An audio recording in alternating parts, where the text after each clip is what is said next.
CyberBulls, and tomorrow at 2:30 Pacific time, 5:30 Eastern, we're going to be watching our Super Bowl. That is the Q4 Tesla earnings call, something we're all watching for.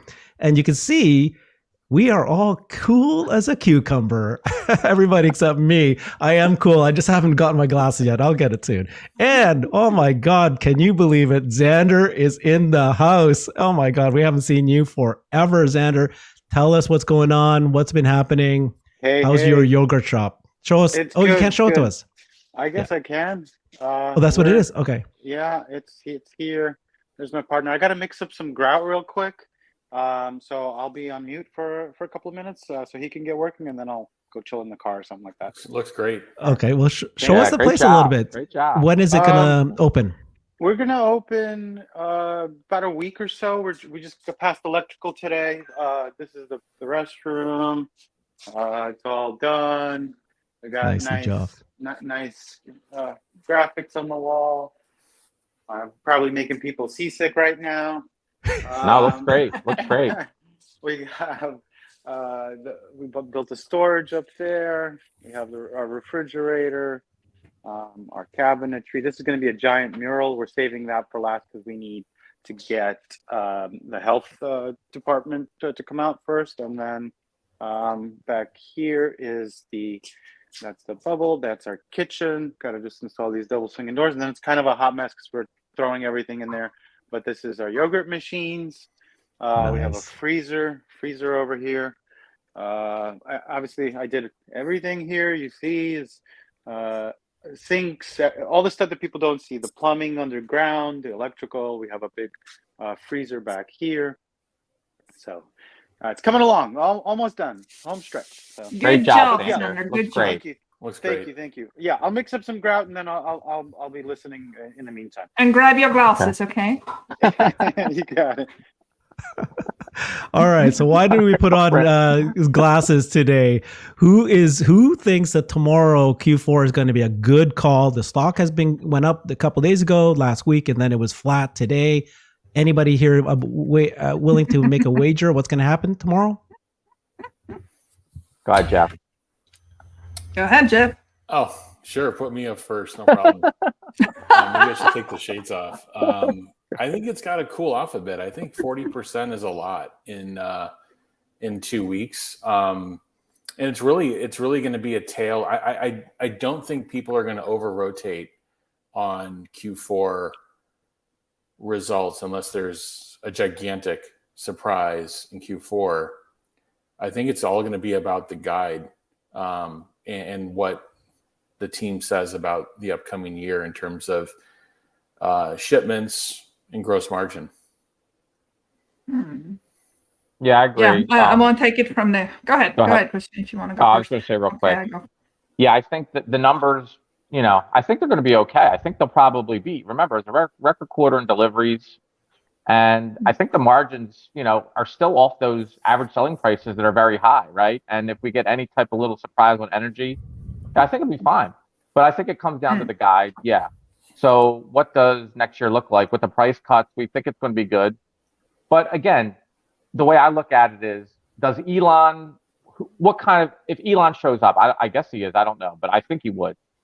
What kind of Elon do we get? Do we get the Elon that says, man, it's so tough out there, the Fed, manufacturing, we're still having, if he does that, like he does before, and he doesn't talk up the good stuff, you might get a negative outcome.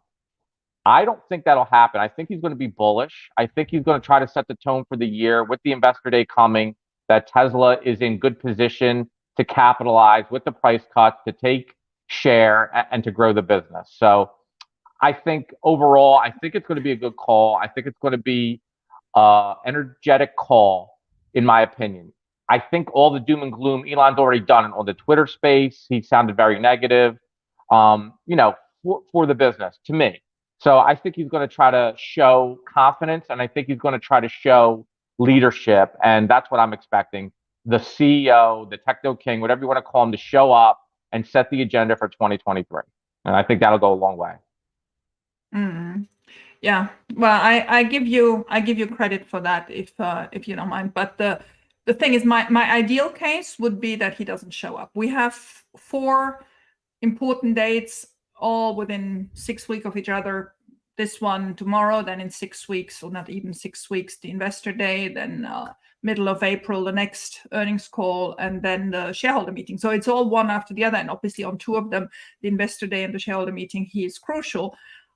So I actually wish, like I did in October, and I still think I was right then, but there you go, that he shouldn't come, that this should be the most boring numbers only call. But I seem to be in the minority. Everybody I talk about goes like, no, we need to see him, we need to hear him, especially now after the whole Twitter attention and all that. But be it. I think actually the Twitter attention theme has completely calmed down. But one proof is that yesterday when Mr. Beast thought he was CEO, or maybe he is, or maybe he is not. Nobody really. I mean, it was all excitement about the name itself, but it wasn't about, oh, if it's not him, who would it be? Whatever. It really seemed to have. That's what I do, Fazad. I have other ones as well. They're better and better. No idea how many sunglasses you can have at 56 years. So anyway, and I think Xander's putting his on. That's fine. So so I wish he wouldn't show up, but I think he will. If he doesn't show up, I think this is going to be very boring. We'll go through Q4, which I expect to be a beat. I think the consensus now is so low that it should actually be an easy beat now, which we're all looking forward to. And you're right, Jeff, the stock has run up a lot. I spoke briefly this morning to Gary because he actually trimmed a little bit of his Tesla position. And he said, I can't see the stock running up 35% and being, as a portfolio manager, not taking a little bit of the profit, because I just think that after the earnings call, no matter how good it will be, the stock may go down a bit and I can get back into it. I mean, that's his job. So be it, obviously, us as long-term investors, it doesn't matter, but it has run up a lot. And so we will have to just take it for what it is. I don't expect a huge move here, just because anything product related, they're going to refer to March 1st. I don't think they're going to get at all into Cybertruck delivery dates, which trim first. I think they will deflect as well from energy questions. So we'll see. I may be wrong, but we'll see. Okay, well, you guys are all so boring. You guys all think that tomorrow's gonna be nothing burger. You got your sunglasses on saying that it's so cool. I don't want Elon to go there. Nothing's gonna happen. Oh, it's rose by 30%. It's gonna have to fall. And Jeff said this before we had this call. And I'm like, if it can fall 50% in 2 months, it can rise 50% in 2 months. Why do you guys think this is such a huge run up in the last last week or so? Let me show you this. This is from an analyst, and I know we shouldn't really give these guys any kind of credence. I get that part. But look what he said. He says, while every quarter is important for Tesla, we would highlight tomorrow's call, the guidance, the commentary, as one of the most important moments in the history of Tesla and for Musk. Now, that is complete opposite of the 3 of you going, oh, tomorrow's going to be so boring. Let me take this one first, please. Let me take this one, Christian, please. Just to keep you updated of what I do in my free time. I'm just writing an article about the board of directors. I really went deep dive into each of them, understanding where they come from, their stories, their contribution to Tesla and all that. So long article that I'll publish in the next 2-3 days. I'm nearly done. And so I watched a lot of old videos, 2013, 2016, 2018, right? Every time I came to a subject where any of them played a role, I dived, my gosh, this is like crisis number 17. And every time they said, oh, the next quarter is the most important and what Elon has to say and whatever. Honestly, I don't think this one is an important one. I honestly just don't think so. I think that the delivery numbers have been digested. This is out of the way. I think guidance, really product-wise, we'll have in 6 weeks.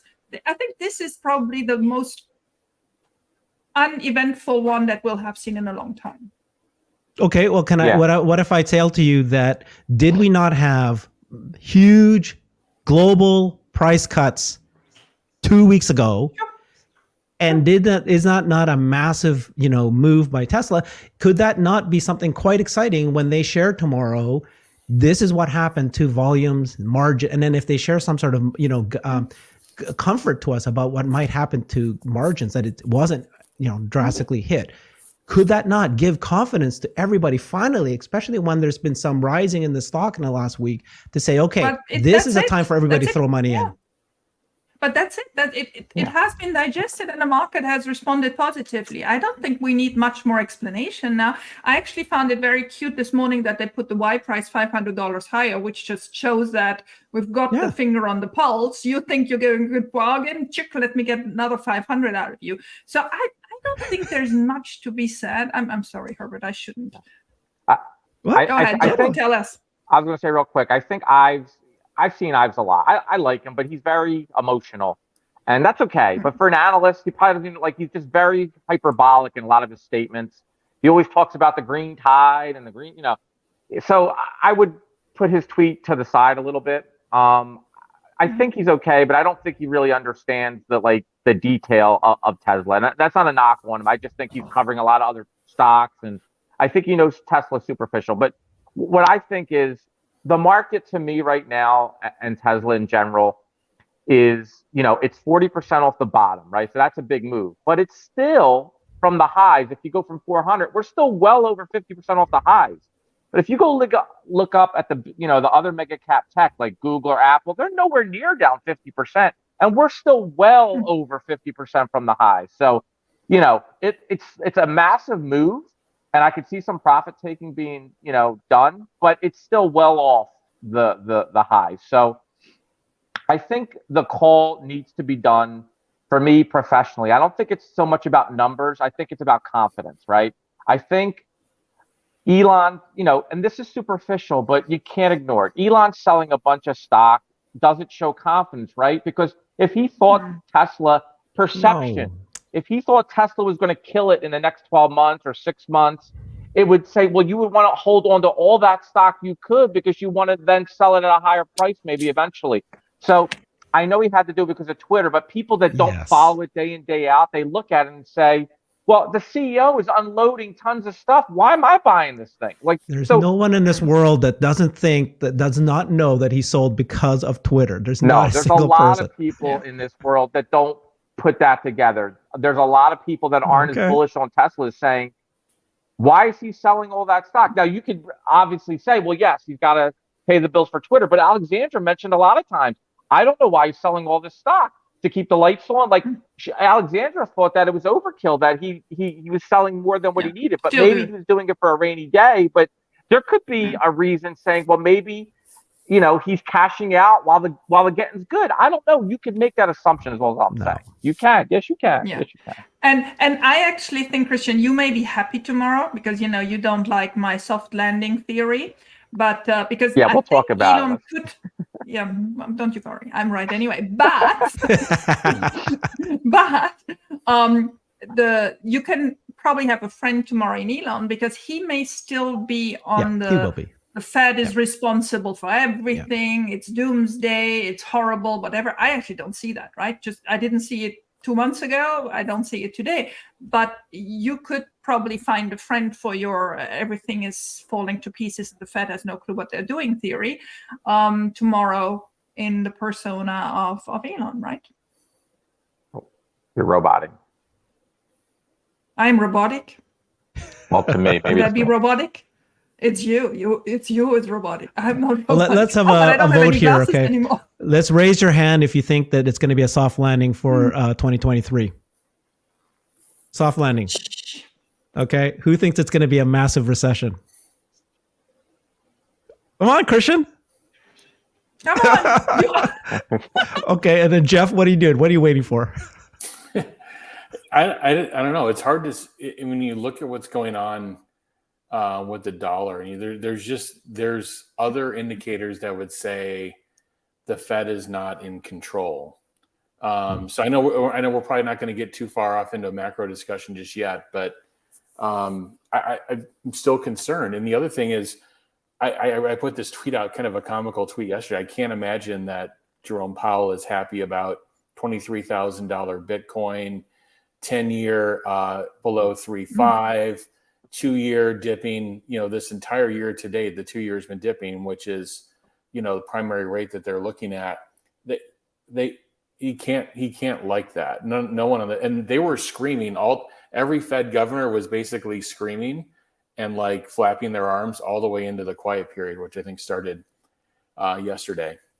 So I'd have to imagine that we could get a surprise. Although we did see the Wall Street Journal article that magically came out over the weekend on Sunday that was kind of portending a 25-point increase, and then also signaling that there may be some slowing after that. We'll see. I mean, that leak, that source has been quite good in the past. Good. Yeah, exactly. So, I mean, there's just things on both sides of the equation, and you also have monetary. Money. The money it's just tightening up right now at this point. Yeah, I'll go a little bit in the macro. Here's why I'm negative. Overall, this is not Tesla, but this is important to know. So we have the money supply contracting. We have, to what Alexandra was saying last time, the debt ceiling. Now, she was looking at it as a positive. I look at the debt ceiling as a debacle about to happen. The last time we went through this, the market crashed 20% in approach to that debt ceiling. Now, I know I'm not picking on you, Alexandra, but I'm just framing the argument. You think DC is going to get this right. The Congress is divided. I think they got 4 Republicans. And guess what? The Republicans want to ease the spending. The Democrats want to raise the debt ceiling unlimited. You're going to have a fight. And this is going to go through to the summer. There is no election. The presidential election isn't until late 2024. We're still in the middle of 23. This thing, as Yellen said, is going to be coming to a head in the summer, June, July. This is not going to get settled. This is what they do in DC. They wait until there's an emergency. So what could happen, in my opinion, and this is just speculation, you go to the debt ceiling, they're going to be wrangling, there's going to be no conclusion, just like there was the last time. They keep pushing. Oh, 5-day reprieve, 10-day reprieve. And as that all going on, what's going to happen is, and it's already starting to happen, to Jeff's point, even a little bit the opposite, the short-term bills, the 2 years, the 6 months, they're backing up. And you got the 10-year coming in. The curve is about to get more inverted, because if we have a debt ceiling crisis and the front end of the curve backs up because they're worried about default, like last time, the curve's going to get more inverted. You're going to get more panic, and then people are going to buy the long end. They're going to sell the short end, right? The Fed's doing quantitative tightening, so they're selling the short end. They're still raising rates. They said they're going to, go another probably 25, 50, maybe, we'll see. So this is setting up to be one of the most inverted yield curves in the history. And we've never seen an inverted yield curve like this and not have a recession. There is no way the market is pricing in a recession now. The market's rallied what? S&P 5, 6%, 7%, Bitcoin's rallying.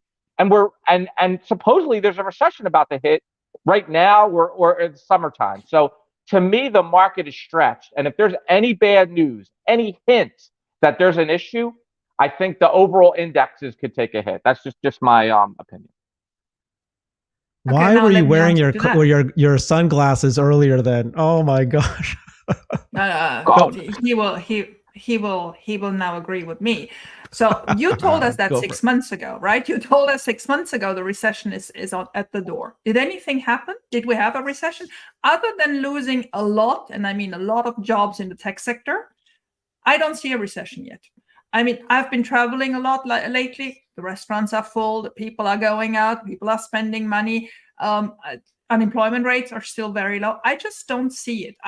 We've been talking a lot about the housing market that's stuck. Yes, it's stuck because nobody wants to give in. The sellers don't want to lower the prices. The buyer can't get mortgages or don't want mortgages at these prices. So we're just in this limbo of nothing happening. But that's not a recession. The recession will come only if they continue moving the rates. And I think the political, and I agree with you, we actually don't have an election. You think that's a good for them, fighting it out. I actually think it's the other way around. I think because there's no election, nobody has to posture. Nobody has to fight for its camp, right? And I do believe they all will either agree on a new definition of the debt ceiling, which I think is not going to go, or call in Powell and tell him this is it. You have to give up. You won't have the housing market. The housing market is just too stuck at these levels. You can't wait for these indicators to follow. You just have to start softening again. So I don't trust them. It took them 15 votes to get McCarthy appointed House Speaker. That should be a gimme. You think they're going to navigate this debt ceiling? I'm not sure. That was something else. That was something else. This is a good macro talk. So one more quick. Jobs is a lagging indicator. We've seen a lot of tech wreck. They're probably on severance. That's going to hit soon. It might start showing up now, but I think 3M, some layoffs, it's starting to filter through the economy, right? We're starting to see a little bit of weakness. And as that lagging indicator, don't go by jobs, because the Fed said their whole game plan is they want unemployment. So unemployment, that's your one thing that you got, Alexander, keeping this economy together. People have jobs and they're spending, but the savings rates decrease. People are going more on credit cards, which means they're closer being tapped out. Housing's rolling over, and interest rates are the Fed said higher for longer. So I don't know how we go off to a raging bull market. Again, this is irrespective of Tesla, but it's a good discussion. I don't know how we go off to a raving bull market when we have all these headwinds in front of us, and we have a stubborn Fed, and we have Congress, a debt ceiling issue now. That's a new thing. Yeah. That's just, Let me address that. Yeah. I mean, I said that before. I think we're all too traumatized of 2008, but 2008, there was something real, right? There was this inflated mortgage crisis that just hit the fan, right?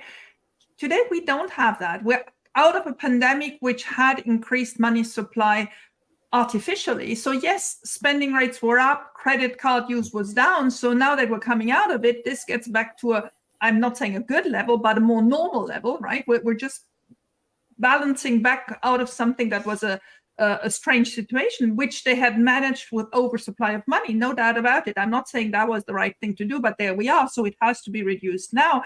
I just think this is not the grounds take a 50,000 feet up look at it. This is not the grounds for a huge recession. This is a typical situation of a wave economy slowing down, having to reset. These tech companies were getting fatter and fatter. I'm sorry to say so. They had employments of people and pet projects that never needed to get anywhere.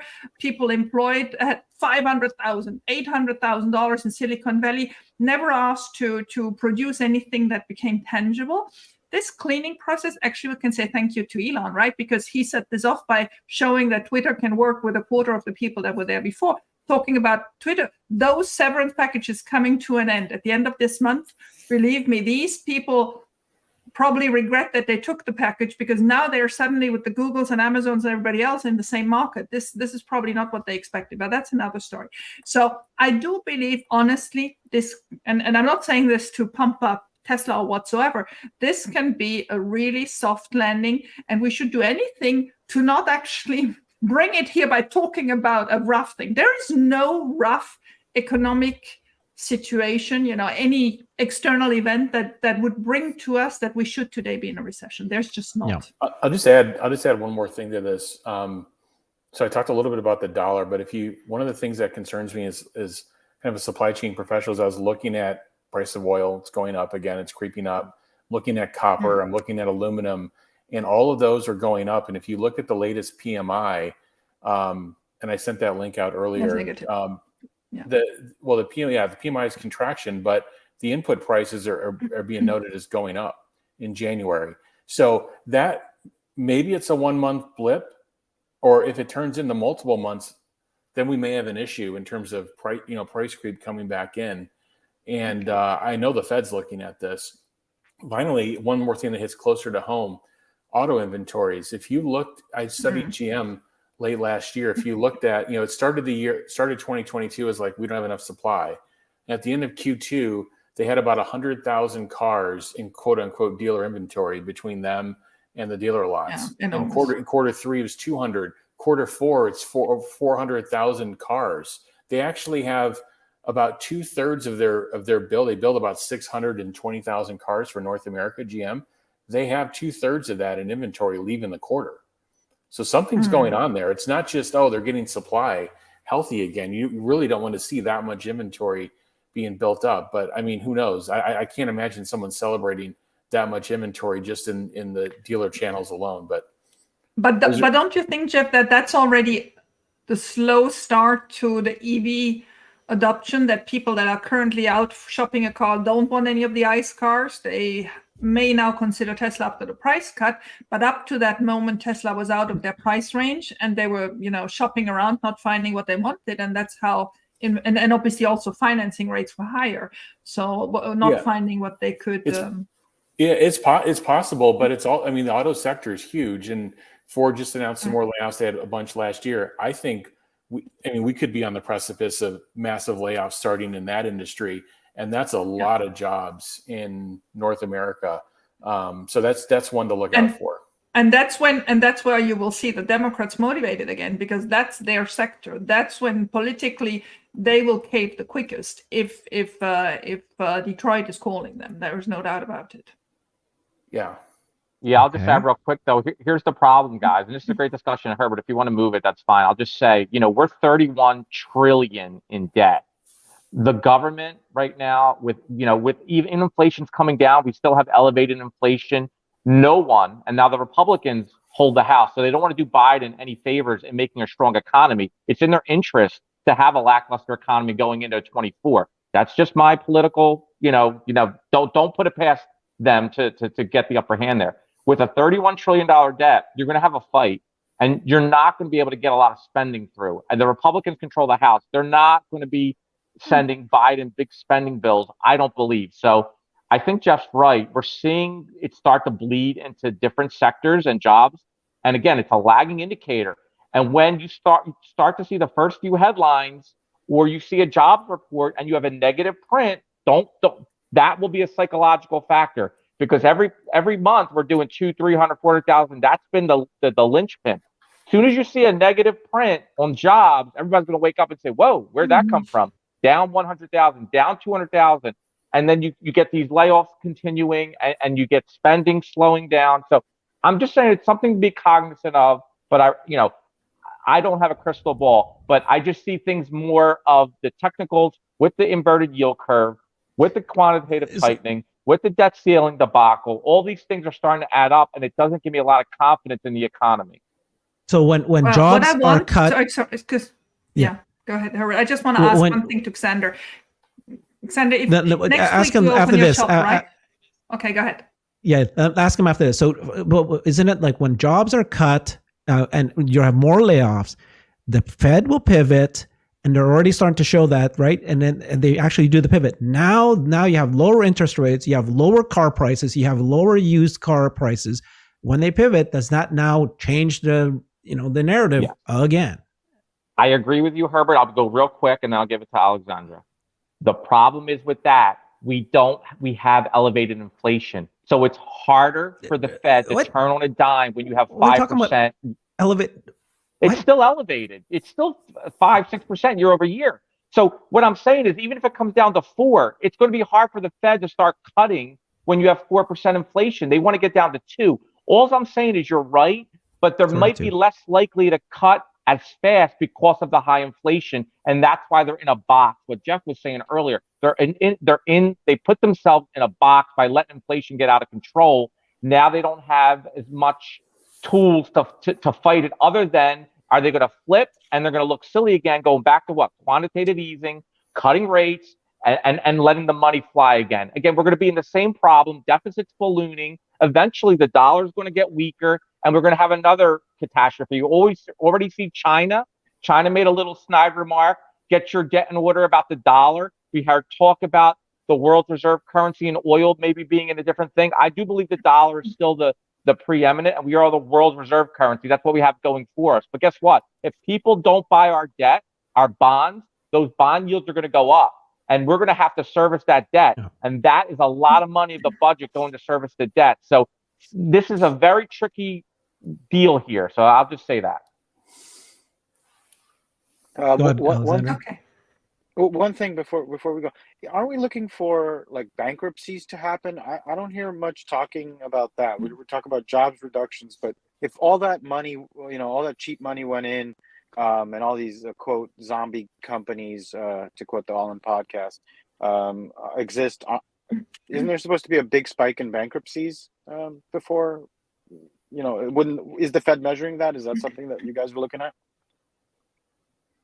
Yeah, I think you're right, Xander. I think. Look at it. Oh, go ahead, Xander. No. Go ahead. They should look at that, but at the moment we don't see a high rate of bankruptcies. We don't even see a high rate of unpaid credit cards. Yes, people are maxing them out, but they're still reimbursing. It's not as if they're defaulting on their credit card risk. I just wanted to say earlier, Xander, we'll soon have a real economic indicator, which is your frozen yogurt shop. Because it is, because that is real economy. I mean, I always look at numbers, CNBC, all the crap, but what I really look at and what I ask is taxi drivers or Uber drivers, how is their business going into retail stores, Main Street, going into restaurants, asking them, what happens. And at the moment, anybody I ask, I was Sunday in a Target. It was full. I mean, full. I haven't seen it full like that. And people were having their caddies full of crap that you don't need, but you want to buy if you have too much money. They were buying it. Yeah. Okay, so Alexander, what's your yogurt indicator showing? What's the yogurt indicator? 2022 numbers have reached 2019 numbers, so pre-pandemic, and I'm hearing that across the board. Yes, and then. You have basically a recovery there. We're not, with the holiday sales at the mall, it was very, very busy. That's my business partner watching. Get back to work. Yeah, right. You can't both be not at work. Right. Get to grounding.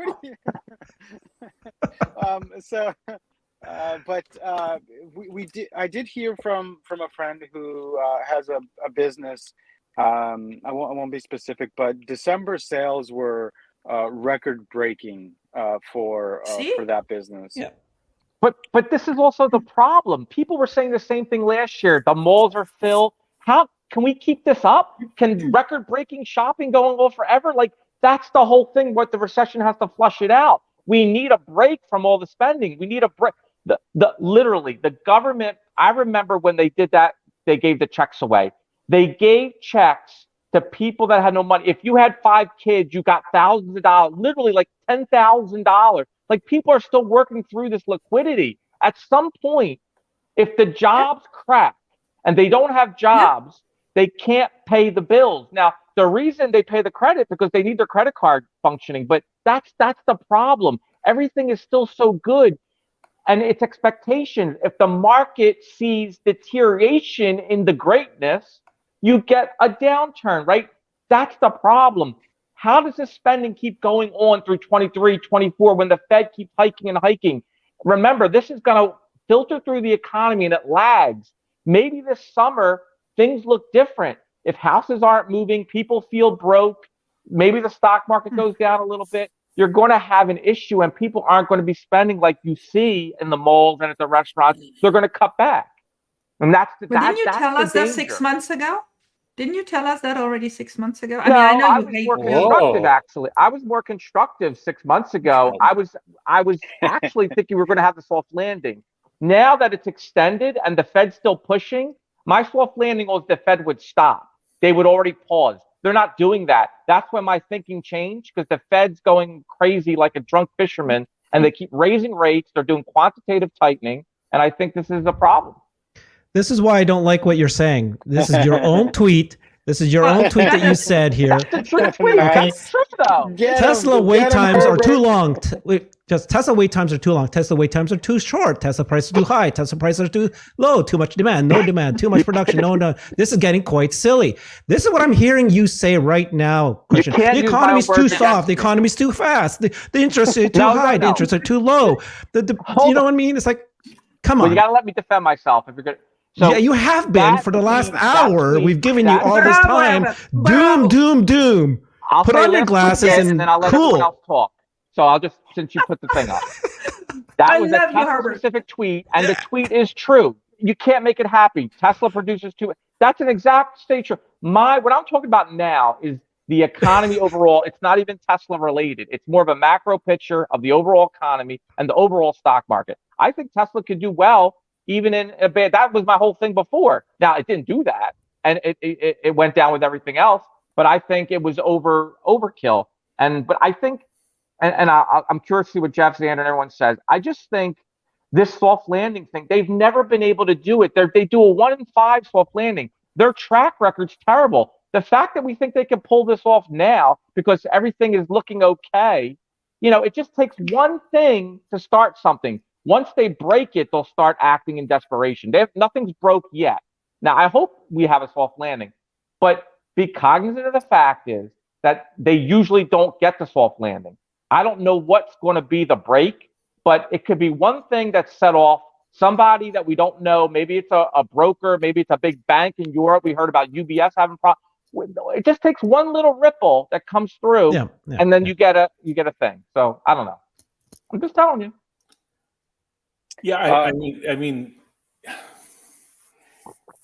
I don't know, but I'm a little bit speechless after that. I would say, there's a couple of indicators that have come out this month that are concerning me for a soft landing. And Christian's right in terms of the history, in terms of the Fed being able to do this. I'm just flabbergasted.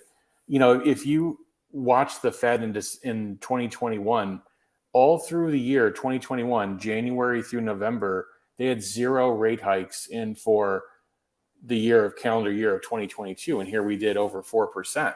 And then in December of 2021, they said, oh, we're going to do a hike in 2022, and it's going to be a total of 0.9%.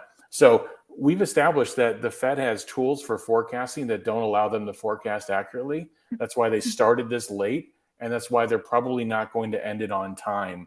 We're probably going to end it too late and cause some issues. So it's really hard I would just say it's really hard to predict at this point. But if I channel it back to Tesla, if you look at how much, I don't know, it's almost like where is Tesla on the ship in terms of like if the economy is going down, Tesla is at the highest point, I would say, of all the other automakers.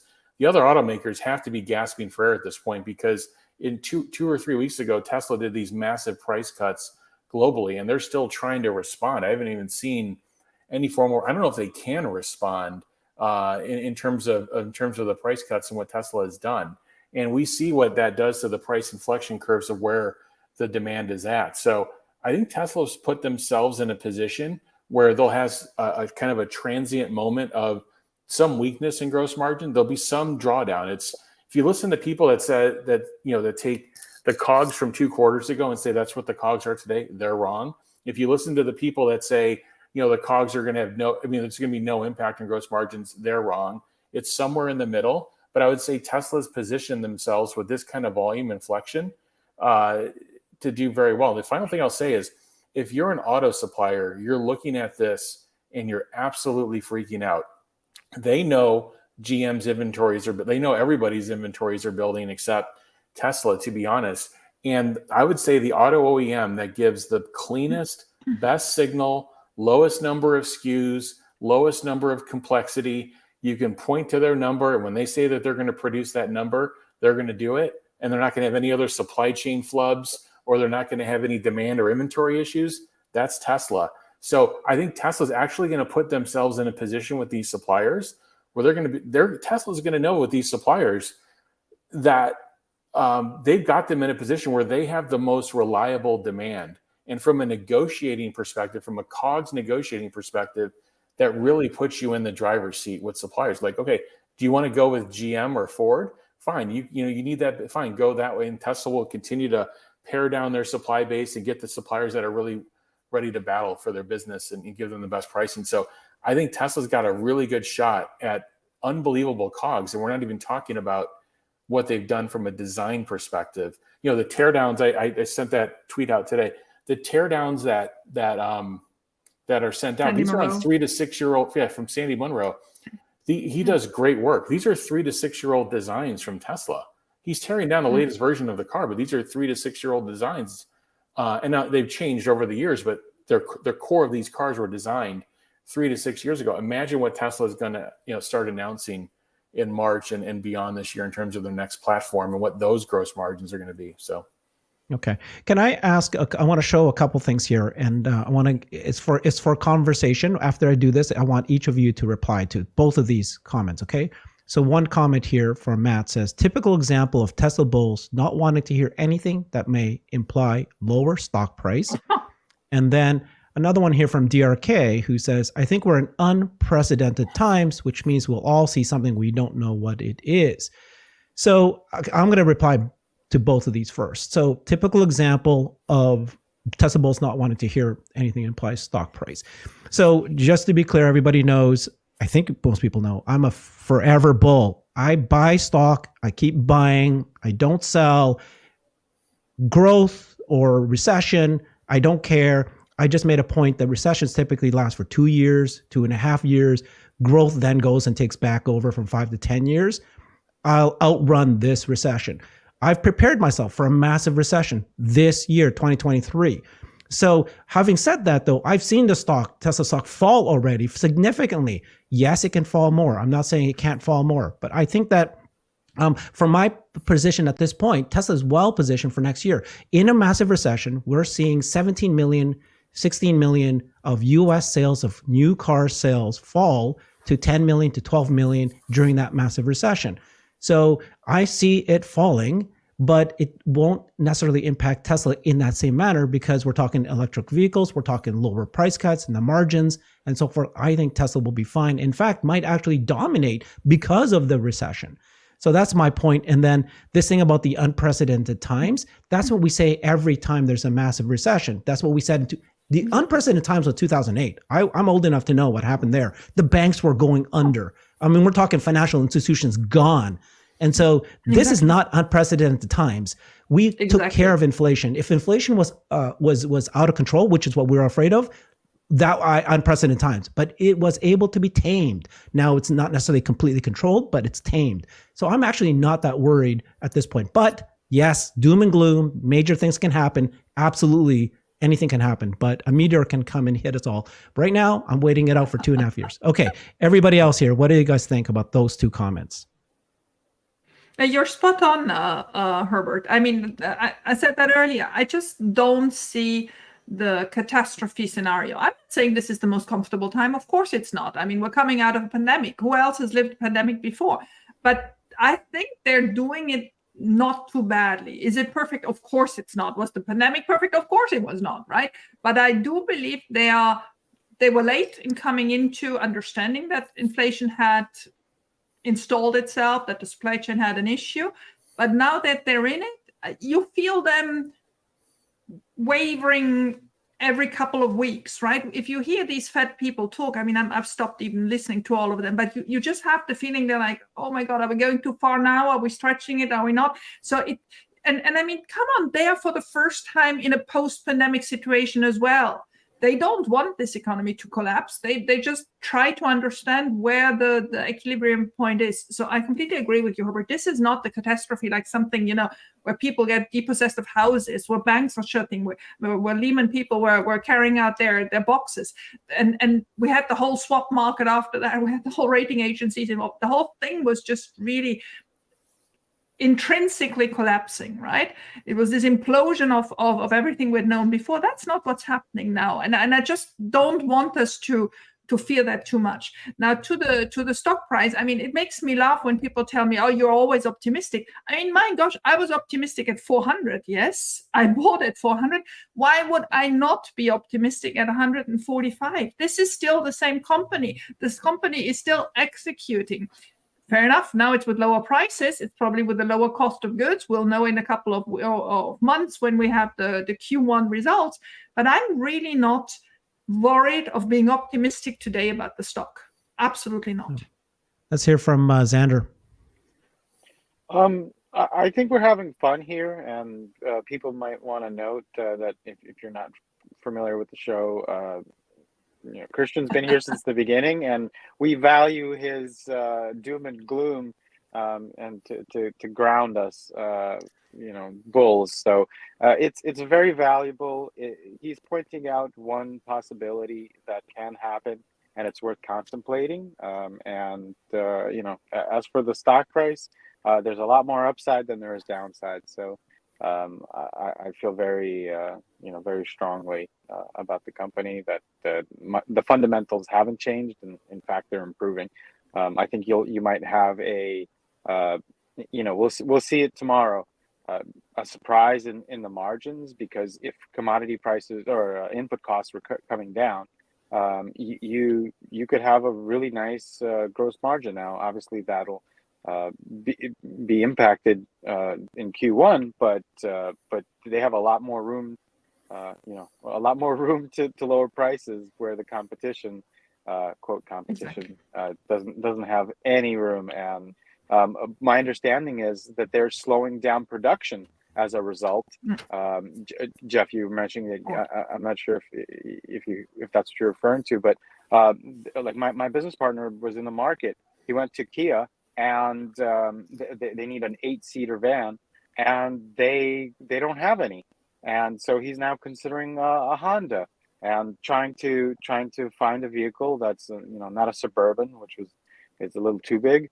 So yeah, I think there's a result. And one other thing I wanted to add, while I still remember it, was that there's an interesting article that came out locally that URW, which owns Westfield, has defaulted on their $195 million loan, and they're selling off properties. So I think that, like you guys were mentioning real estate earlier, I thought that that's a very interesting data point that's occurring. Correct. No, I agree. And I think everybody made good points. And I'm not trying to be a doom and gloom. I like studying macro. I'm really not. I'm bullish on Tesla, but we've been talking about macro a little bit. I appreciate what Xander said. I appreciate everyone. Herbert, I think you made a lot of great points, and I agree with a lot of them. I'll just say this. This is not doom and gloom. This is just realistic. I also lived through 07, 09. I remember the 2000 bubble. Like, you have to understand that right now in China, we haven't heard about it. They had a property crisis, right? They have a lot of debt over in China, and that kind of got muted. We don't hear about it anymore, but maybe something, there's a lot of things that were built, and there's no one in there, and there's a lot of Chinese that are upset. So they're going to stimulate and try to offset it. But back to the point of our economy, I think the pandemic was a turning point, and I'll just make this quick point. Productivity normally is why GDP goes up and economic growth and stock market goes up. It's about productivity. We have seen a lot of people being displaced, and there's been a lot of people, especially males of working age, that are not in the workforce for anymore, about 6 million. And these are people between 18 and 50, or 60 that are of working age that have just disappeared, and they don't know exactly, why. Did they give up? Are they, whatever it is. What I'm saying, though, productivity has been not what it used to be, and that's what usually drives economies. And we're seeing a lot of what, like you said earlier, a lot of fat at these tech companies, and they're being woken up to, their $200,000 and $300,000 salaries. Now they got to go find another job. I don't think they're going to be able to find another $300,000 job so easy. So the gig economy is coming, but the spending power of these people are going to go down tremendously. And you're right, a white collar recession is taking place, and they usually do a lot of the high ticket spending. So it's something to be, at least alert about. So I don't want anything bad to happen. I want a soft landing. In my discussion here, it's just basically academic. So I don't know what's going to happen. I'm just trying to, educate myself, and you guys educate me, and hopefully we help some people in the audience maybe learn something or maybe gather something in their own situation. And I just think that the worst is still to come. Elon's comments himself, I've listened to him very closely. He's talked about a recession similar to 09. I'm not calling for it. Elon said that he doesn't know, and it's very difficult to forecast, but he's running the business. And he said that 08, 09 is not off the table. So we all respect Elon. So it has to be something you can't dismiss. So I'll just end it on that. All right, maybe we can change the topic a little bit. Tomorrow is a Q4 wait. I have a last call. question. Wait, okay. I have a last question. So if Elon comes tomorrow and it's a recession, 2009 headache, Fed, whatever, what does the stock do? Yeah, that was my question. My question was, what are you guys waiting for? What are you guys looking for in the Q4 earnings call tomorrow? I don't want him to be there, so I'm not looking for much. But anyway, go ahead, Christian. No, I was going to say to your question, Elon's a wild card. I don't think Elon's going to be doom and gloom. I really don't, because the stock has done a lot. I think he needs to rally the shareholder base. So I don't think he's going to give a doom. I think he'll be realistic. but I don't think he's going to go out of his way to be doom and gloom. There was about a lot of conference calls. I think it was in 22 or 20, where every conference call he just talked about how hard manufacturing was, and I get it. And actually, this made me think of one other thing. Why did Tesla? And I love Tesla. This is not about the stock. The stock could be fine. It's not about that. It's about business and how economy works.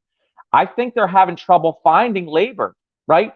Where people are displaced, or they're not trained well, or whatever it is, the productivity. I think they're having a hard time finding workers at Berlin, which is taking the scale up longer. Maybe a little bit in Austin.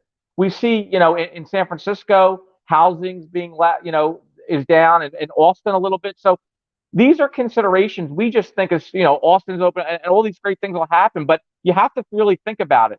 Like, you have to get down and dirty and say, okay, they got to ramp these factories. This stuff is not easy. Like, to ramp from 1 million to 3 million to 8, this is not easy stuff. There's a lot of stuff has to go on. You need a lot of labor.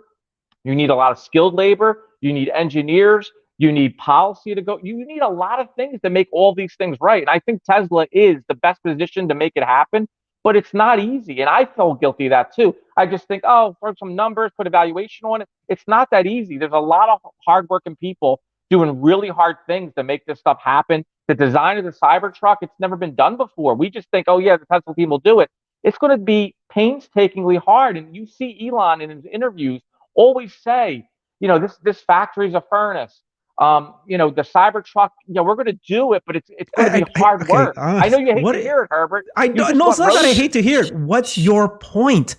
Yes, and yet here we are. That's been the case since 2003. No U.S. car manufacturers ever succeeded, and now we are 2022. We have record revenue and all that. You just heard the Giga Berlin is hiring like crazy. You just told me that all the other car manufacturers are failing and they're firing everybody. I'm worried about Ford, GM. I think they're going to have a hell of a time. I think Tesla. Yeah, it gives Tesla all these people to hire whenever they want to hire them. Exactly. Ford is making redundant 3,000 people in Germany. Believe me, if they want to move to Berlin, they've got a job tomorrow because Tesla. Well, they want to sell their China unit to somebody. Ford. They wanted to give it to a BYD. They're like, Yeah, but that's no problem, Christian. I can help cut through some of this. So I think the thing to watch with Tesla. Cut away. I'm being chopped up. No, you're fine. I think Herbert's gonna. I was loving to see Herbert in 3D. That was really good. No, I think you have to watch Tesla and their capacity. If they said that they actually achieved the 2 million unit run rate at the end of December, which in the Q3 earnings call, they said they were tracking to, and everybody that follows the lines, the tracking, the factory output believes that they got to the 40,000 units per week. They've done the hard work actually from a capacity and from a labor training perspective for the shipments they have to do in 2022. What'll be interesting to see is what is their capacity. I mean, a great question to ask them is, what are you going to do by quarter from a capacity perspective in 2023? We may have to wait until the March investor meeting to understand that better. But that would be follow what Tesla does with their capacity, because you'll hear a lot of rhetoric. I think this is going to happen with the economy. That's going to happen with the economy. And they could be wrong with their CapEx. But when they put their foot down on the CapEx and they write those checks, they're putting the market, they're putting the auto market, they're putting the economy on a hand, if you use a poker term. So I think you have to watch that very, very carefully. Now, the other thing I'll say is Tesla knows their sellout rates relative to pricing. They know how their cars move relative to various price points. They have all the data in the world internal to the company. They knew they were going to make this move many months in advance. They didn't know the magnitude of the pricing move, but they knew that they could not be up at the price levels they were at and then actually be able to fill up the 2 million unit run rate capacity. And that's why I think confused a lot of people going into the end of 2022, which was like, hey, what happened to the backlog? What happened? There were some pockets of real demand issues, but I would say on the whole, they installed capacity well ahead of plan, well ahead of what they actually forecasted to be honest with you, if you look at what they said for Shanghai, and that chewed through much of the backlog. And again, there were some real issues. But I guess the point I'm making is watch what they do with capacity, because that will be very telling in terms of where they see the market going. Jeff, why do you think they increased the Y in the US today by $500? Too much demand? Yeah, I mean, Tesla will have the daily order intake rates. Nobody on Twitter, nobody will have that information. So yeah, they're probably seeing information that says, okay, we have to make some movements here or there. They've got the ability to do that. They don't have from the exit of their factory, there's no dealer network that they have to work with on discounting. So they've got a very short supply chain to do that. And that's why they probably saw an uptick in demand, but we'll see. The other thing is people have to understand. If I would play Christian now, always a glass half empty. I'm trying, Christian. I'm learning. Would I say, okay, they have to hike up the Y because the 3 was unattractive in the price structure compared to the Y? Would that be? Could that be a reason, or is it just too much demand for the Y? It could be a number of different reasons, and that's why I would really speak out against looking at these daily inventory charts. Unless you're inside of Tesla's 4 walls, you don't know the aging of the inventory. You don't know the build plan, what was built in the factory in the last couple of days. The time of transit, right? Everything.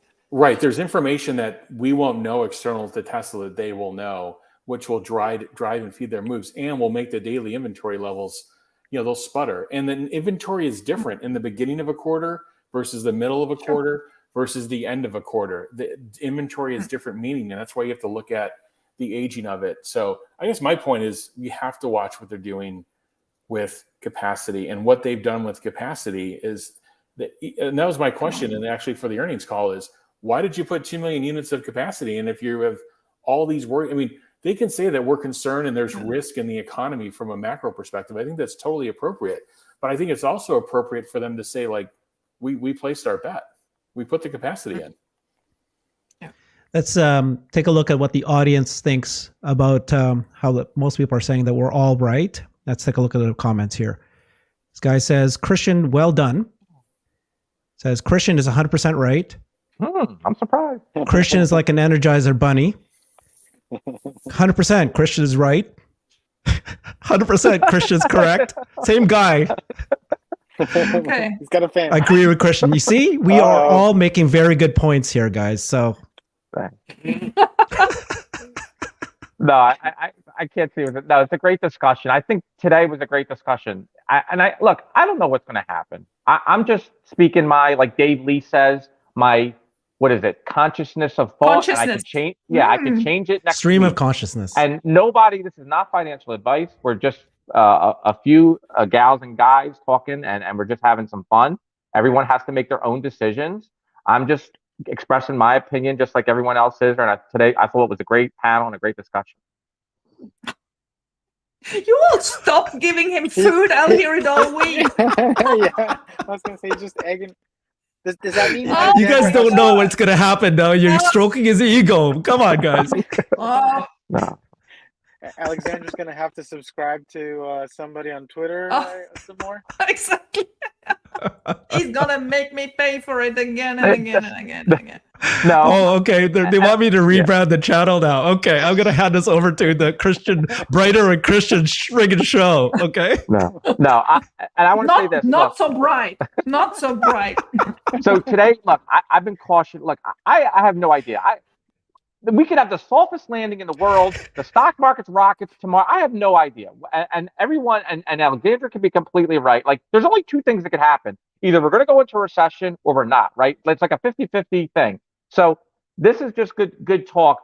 I'm just the way I think is different from, someone else. So yeah, but Herbert, I think it's great. Yeah. Yeah. And just to clarify to everybody, we all know what's happening here, right? Because I've been talking to you quite a bit. You are saying to me that you have released cash, so you have cash on hand to protect yourself for a massive recession. But you have been buying Tesla now, and you've been buying it as it goes down. You'll keep buying it as it goes up. Your dollar, you call I it bought dollar it in the cost low averaging. hundreds. I think I said that on. I've been buying. I was asking you. I said, when are you going to go? What are you going to wait for? We're hit 140. Right. Yeah, I mean, it could go low. Like, I don't know, but I'm accumulating shares. I think you're getting good value for the long term. I don't know if it's the bottom. Darker with Christian. Exactly. This whole show became darker. We're brighter. Come on. Yeah, no, we're brighter. But Our clothes became darker. Yeah. We're all wearing black. Did you notice this, Xander? How did it happen that we're all wearing black? How did this happen? And I'm the only one who's stuck with my glasses, right? Oh, there you go. We're all wearing black. I'm wearing blue, but you like my shirt? Yeah. We do. All right. Just we last like comments about here. last comments about Q4. So are you guys okay? I think you were saying that you want it to be boring and you don't think anything's going to happen. Is the stock going to fall after the earnings call, or is it going to rise after the earnings call? You guys are thinking negative, right? It's going to fall. I'm not. I No, can't predict it, but I think there's a lot of bullishness going into it. I think a lot has come out of the stock. Obviously, there's a lot of forward looking that's occurring, and if 23 is being essentially written off as a profitable year, there's a lot of good that's coming. With Cybertruck and I think the market wants to see what that energy number will look like, and if there's some forward guidance on that, or something that's revealed that we can chew with some math, then you could have people picking it up. It's I mean, we're up 40% from the bottom, so that's quite a bit of a move. Jeff? Yeah, no, I think the options market, I think at least yesterday had a 9% implied move, positive or negative on the stock post earnings. I'm not one to predict, day in, day out. I opened, to the point of the person that said that we're always kind of bulled up. I actually opened the show thinking the stock needed to take a breather from a 40% run up in just, a couple of trading weeks. So we'll see. It's hard to predict one day, but it does have a lot of really good momentum. And I would say, if you look at the volume over the first 3 weeks of the year, it's been about 150 to 200 million per day. Whereas in Q4, I know it ended strong, but the whole quarter was about 110 million. So it seems like there's been some accumulation as the stock goes up. That's usually a good sign. But again, big run up, maybe a breather, but it's really going to depend on the guidance and the language from the Tesla team, to be honest. But again, watch what they're doing with capacity. Okay, Alexandra? Well, I have no stock predictions. I want to purchase more. I still have money to invest from my IRA and from my 401k. So I hope it actually goes down a bit, but I'm okay buying at these levels. I actually thought about that this morning. Remember, about 3 months ago, or was it 2 months ago, we were having a support at 160, and I was convinced that 160 would hold, that it would never go there. And then came down to 101. And isn't it funny how psychologically we change? Because now suddenly I found 145 attractive, right? Isn't it absolutely crazy how our view on it and how it's insane. And that just shows what a bizarre thing a stock market is. It's too short-term orientated, and sometimes we just have to get back. And I mean, Tesla is a good price at this price, at $100, at 150, and 250, and 300. So we just keep on accumulating. That's it. Okay, Christian? Yeah, no, I agree with what everyone said. And the stock market is a funny thing, and it a lot of times doesn't make any sense. And sometimes you're right, but you got to wait like 5 years to have your rightness actually happen. So it's a very hard game. It's not easy. It looked easy. Coming out of that pandemic when they flooded liquidity, it looked easy. Investing is not easy. It is not. Trust me. It is one of the hardest things to do. That's why so many people that try it and don't win, right? They do the index route, they dollar cost average, and they do it for like 40 years, and then you win. But to on a day-to-day basis, and I'm not saying anything about Tesla, but if you look at a lot of stocks, there's seasons for stocks, right? They're in favor, they're out of favor, and sometimes it takes a long time to get back into favor. I'm not saying that's Tesla. I'm saying that I do research on other stuff, and I see stocks that are around for 6-7 years, and they've gone nowhere. They're lower than they were, 7 years ago, and it's a good company, and they make money. It's one of the hardest thing to do when you're doing individual stocks. I think Tesla is one of the greatest generational investments, and I think it will be that. But it's not easy, and anyone tells you it's simple, it's wrong. It's not. Okay. So yeah, my opinion about this is that is exactly what Alexandra says, right? It's psychological, and I refuse to fall for what the masses say. And yes, a price of a stock is based on supply and demand, so it is what the masses say. But that's not how I invest, right? I look at the company, and I have my own opinion of what it's worth. And if the stock price doesn't reflect that, I don't care, right? I know what it's worth. So so people are saying that, oh, it's now down to 140. We've had a 40% run up for 105. There's no way it's going to go up anymore. That's ridiculous. If it fell from 300 to 100 for no reason, I mean, there's reasons, but it's not the fundamental reasons, right? Not the company was crashing. That there was this perceived production reduction of demand. And sure, there might have been a softening of demand in China, but it doesn't warrant a fall from 300 all the way to 100. It's a re-rating of what the public views Tesla to be. And so to what extent is that re-rating accurate?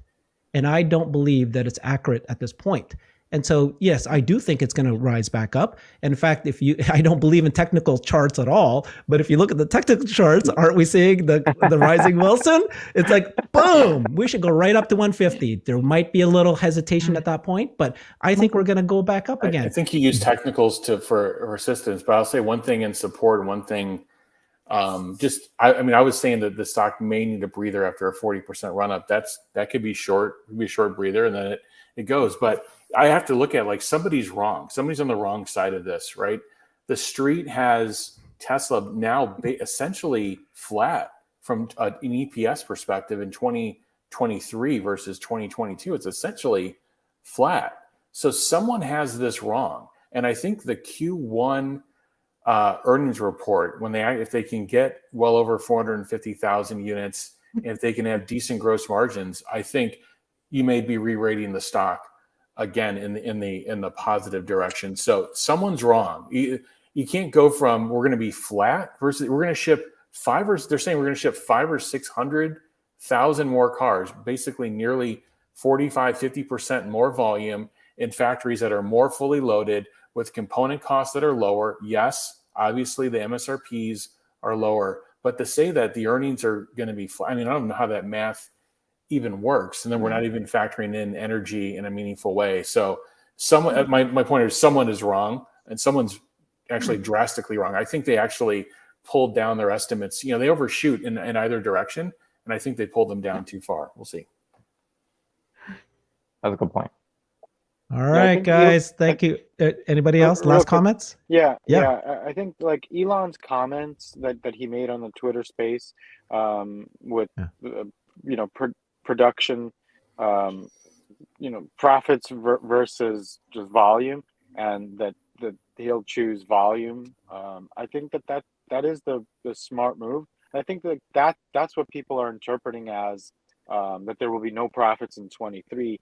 When Elon was stating that, in my opinion, that in the worst case scenario, that they're just going to go after volume and never mind on the profits in a recession. So, and do you guys agree with that logic, or am I? Yeah, no, I agree with you, Xander.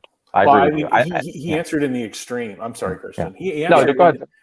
I was part of that conversation. He answered kind of in the extreme of if we had to, we don't want to go to near zero, but if we had to, in place of volume, we would probably do it for a period of time.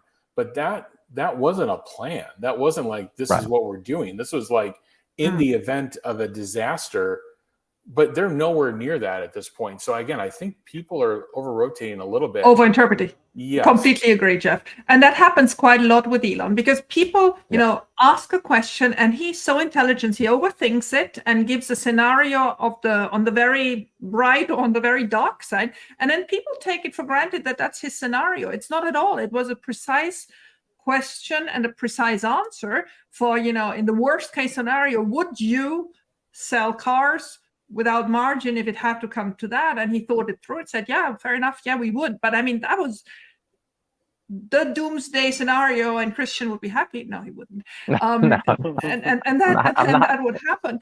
But that doesn't Never mean that happened. that's his plan. It's not. Exactly. No. Where's that glass of water, Christian? We didn't see that glass of water today. There you are. Okay. I'll just say my doomsday, it's not really doomsday. I think everything, look, we're going to come through this, you know, like it's going to be okay, but there's just a lot of indicators and it's very difficult to get this right. I don't listen to what I'm saying. I'm probably 100% wrong. I'm just looking at stuff and I'm putting things together and I'm putting indicators together. And this is not Tesla specific. As I said, a bunch of shows. This is more of an overall economy because I'm not an all-in Tesla investor. There's other things I do. So there's other things I'm looking at. And I just think that we had a marvelous bull run that lasted how many years? And we had the pandemic and it went again. And now we had a rough 22. I just find it a little hard that we're going to just, okay, that little pain happened for a year and now we're back off to the races. I just don't think it's going to be as easy as that. I may be 100% wrong. That's just my thoughts. So we'll see what happens. You and are 100% wrong. Yeah. I'm just kidding. Fair enough. You're not 100% wrong. And we will let you know. And we will let you know. But I'm sure you will. We'll say this, okay? Prepare for the worst, right? Yeah. But then hope for the future. So yes, this can happen, Absolutely. but prepare for it. I'm But let's hope for the talking future. over the next 6 to 12 months. Long term, the American We're economy and the American worker is undefeated. That's long term. Exactly. But And that's all why I'm I don't saying is- bother. Yeah. I don't You're right. bother with What the you were momentum saying, sell or Herbert, whatever. Just 100% forget right. it. That's the Buffett way. Bet on America. Bet on great companies. You're 100% right, and you got the great investing mindset. 100%. I agree with you. We're just having a nice little chat about macro, and it gets a little. You know, everybody has an opinion, and it was a great show. Yeah. Yeah, it was fun. Okay, guys. No one was harmed in this episode. We're going to be drinking and together very shortly. See you guys. All right. Thanks, everybody. Thanks, Nice to see you, Xander. Bye-bye. Bye, guys. Nice to see you too.